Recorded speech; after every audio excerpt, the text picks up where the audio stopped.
I'm Ashira Ungar. Welcome back to the Kosher Convert. We're in Adar now, so Purim is just around the corner. Now Purim is traditionally associated with wine. Vashti's downfall happened at a festival of wine, and Haman's downfall happened at Esther's feast of wine. So according to the rabbis of the Talmud, one of the ways we commemorate the holiday is to drink a lot. On today's episode, in the spirit of Ad Lo Yada, we're making cocktails. Our first cocktail is a Margarita Spritzer. Now, I'm a sucker for carbonation, so anytime I can add sparkling water to something, I'll try it. It's actually our simplest cocktail to make also because all you do is take margarita and add sparkling water. Now, the one issue to talk about before we begin is that it's really difficult to find all-in-one margarita mix that has a hechsher, which means it's very hard to find it with the alcohol already included, so the chances are you're going to have to get a plain margarita mix with no alcohol and add your own tequila. So the ratio, if you do that, is 4 parts of margarita mix to 1.5 parts of tequila. So here I have that already combined, and if you find hechshered margarita all in one, this is what you'd be starting with. Now, for our drink, we're just combining 4 parts of margarita with 3 parts of lime-flavored sparkling water.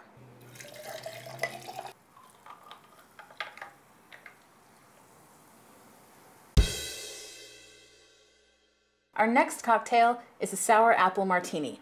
The ingredients are lemon juice, water, vodka, sour apple pucker, and the kosher substitute for Midori. Now, Midori is a melon liqueur that's not hechshered. So any melon liqueur that's got a hechsher would be a good substitute.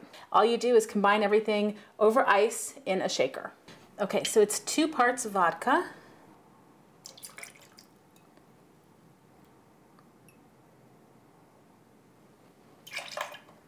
to 4 parts of sour apple pucker,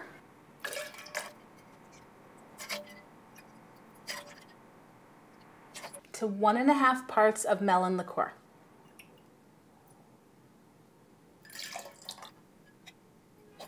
And then 1 part water, and 1/2 part of lemon juice. Then just shake.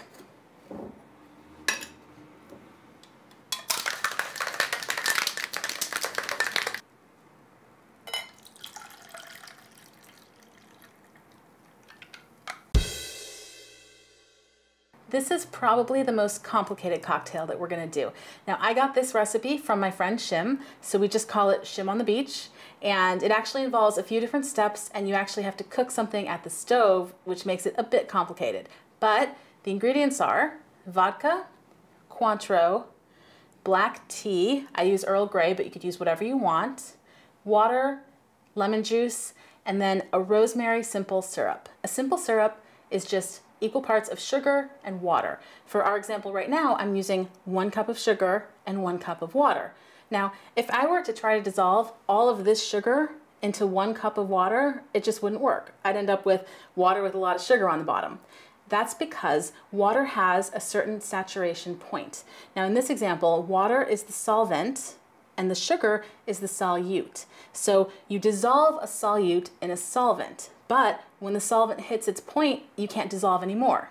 So what we do is we change the nature of the solvent. And by adding, some kind of a change like pressure or heat, you can actually change the amount of a solute that you can dissolve. And so in this case, what we're gonna do is heat up the water until all of that sugar will dissolve. As always, check for bugs with the rosemary. Herbs in particular are very tricky, so if you have any questions, ask your rabbi. To make a simple syrup, just heat up water and add sugar. Okay, now you can see now that this much sugar will not dissolve into that much water. And what we're doing here by heating the water is we're creating a super saturated solution, which means it's more saturated than it would be at room temperature. Just heat it up until it becomes clear. So you can see here how it's totally clear, and you have a few bubbles, but those are not that foam that we saw earlier. That's just because it was hot and it was kind of boiling a little bit, but totally clear. So at this point, turn off the heat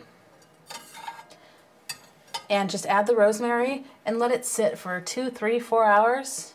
The longer it sits, the more flavor it's going to infuse into the syrup. This is what we end up with.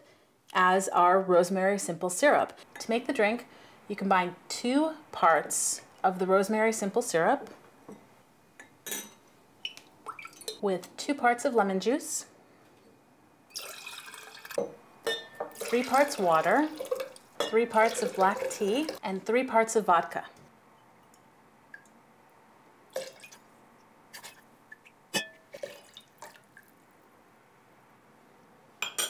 Now, the recipe also calls for a splash of Cointreau. I think splash is a little bit hard to define, so I use about 1/6 to 1/4 of a part, which I pre-measured here. And just mix that together.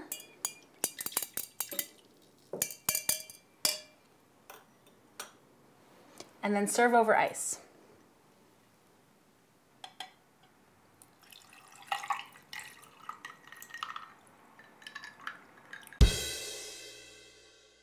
It just wouldn't feel like Purim if I didn't mention Hamantaschen. So our last cocktail is a blended drink called the Drunk Hamantaschen. And it's basically the flavors that you would find in a Hamantaschen. So we have canned apricot halves, the juice from the canned apricots, vanilla wafers, rum, and frangelica. Now the only issue here is for rum, if you get a dark rum or a spiced rum, you have to make sure that that has a hechsher. And if you have any questions, again, ask your rabbi. To make a drunk Hamantaschen, start with 4 ice cubes in a blender, 8 vanilla wafers, 3 apricot halves, and these are canned apricots. And when you open the can, separate out the juice because we're going to be adding a 1/4 cup of the juice from that can, 1/8 of a cup of rum,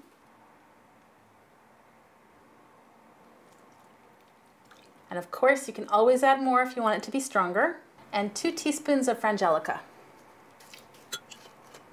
Then all you have to do is blend that really well until it's nice and smooth.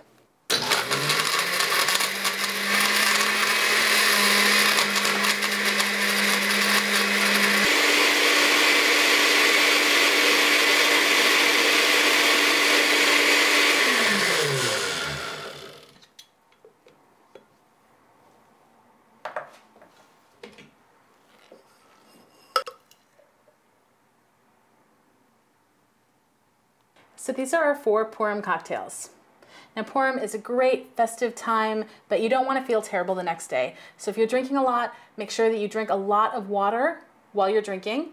And before you go to bed that night, take 2 aspirin with a full glass of water. Aspirin has prostaglandin inhibitors that actually will mitigate some of the effects of a hangover the next day. And of course, always make sure that you drink responsibly. Ad lo yada.